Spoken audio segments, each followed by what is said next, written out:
Terima kasih Datuk Pengerusi. Terlebih dahulu saya ingin mengucapkan syabas dan tahniah kepada pasukan badminton negara kerana terus cemerlang dalam Super Series Masters di Johor Bahru baru-baru ini dengan merangkul juara dalam 3 kategori. Tetapi saya ingin juga melahirkan rasa duka cita kerana difahamkan bahawa pemain badminton nombor 1 negara, Datuk Lee Chong Wei, telah menarik diri daripada SEA Games. Yang dikatakan bahawa kerana beliau mengalami kecederaan. Saya harap alasan ini betul lah dan bukannya ada alasan lain. Kerana bagi saya, temasya-temasya sukan ini adalah penting untuk atlet-atlet kita, khususnya kepada bintang-bintang sukan, perlu menyertai kerana ia dapat mengharumkan nama negara. Kita walaupun temasya-temasya sukan seperti SEA Games ini tidak menawarkan ganjaran tunai, tetapi kita mahu mengingatkan bintang-bintang sukan kita, ahli-ahli sukan kita, supaya jangan hanya berfikirkan kejohanan yang menawarkan ganjaran tunai. Kita bukannya menentang mereka mengejar kejohanan-kejohanan yang menawarkan ganjaran tunai, tetapi tanggungjawab mereka yang lebih besar ialah membawa imej yang baik kepada negara, mengharumkan nama negara di pentas antarabangsa, di pentas sukan antarabangsa. Kerana mereka mendapat latihan, mereka dicungkir bakat mereka, mereka diberikan pendedahan melalui peruntukan daripada wang pembayar cukai, dan adalah tanggungjawab kepada mereka untuk membawa harum nama kepada negara kita. Jadi adalah penting untuk ahli-ahli sukan kita terus membawa imej yang baik negara kita di pentas sukan antarabangsa. Yang kedua yang saya ingin sentuh ialah berkenaan dengan butiran 020500 pembangunan ekonomi belia. Kalau mengikut maklumat yang diberikan oleh pihak Kementerian Belia Sukan, bilangan belia yang diberi pinjaman dalam skim pembangunan ekonomi belia tahun 2008 456 orang, tahun 2009 200 orang, dan anggaran 2010 hanya 150 orang. Saya nak mempersoalkan sejauh mana keberkesanan program-program pinjaman seperti ini.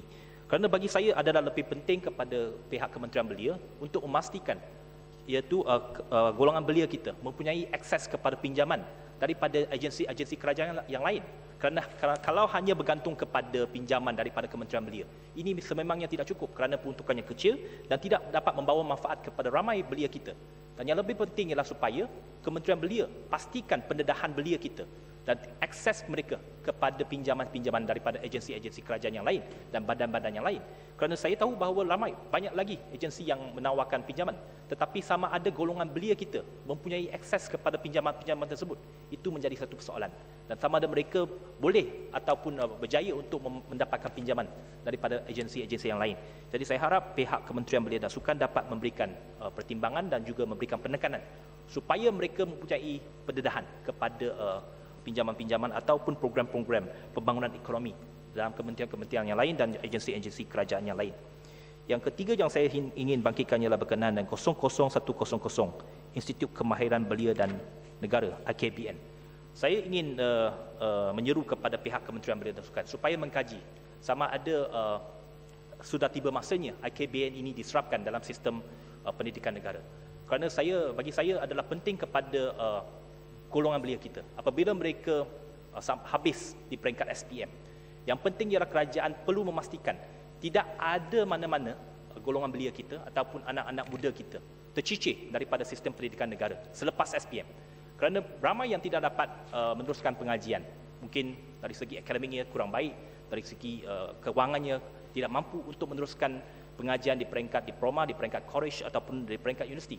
Jadi sudah tiba masanya kita memastikan kalau mereka habis di peringkat SPM dan tidak dapat pergi ke tempat lain ataupun ke college, diploma dan degree dan sebagainya, adalah penting supaya Kementerian Belia dan Sukan memastikan mereka mendapat kemahiran. Sekurang-kurangnya 2 tahun lagi pendedahan di peringkat kemahiran.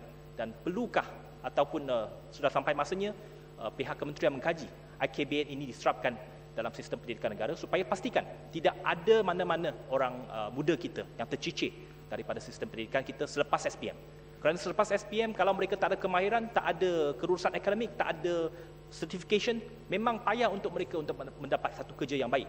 Jadi saya rasa perlu Kementerian Belia dan Sukan untuk mengkaji dan memastikan setiap orang muda kita, kalau mereka dari segi akademiknya kurang mampu, sekurang-kurangnya di peringkat kemahiran itu ada kemampuan mereka. Baik. Supaya mereka dapat mengkaji. Baik. Yang terakhir, 04005, satu ayat saja, program kepimpinan belia negara. Saya nak dapatkan penjelasan daripada pihak kementerian, apakah bentuk khusus yang diberikan melalui program kepimpinan belia negara kita. Kerana saya harap khusus-khusus yang ditawarkan itu bukannya adalah Biro Tata Negara.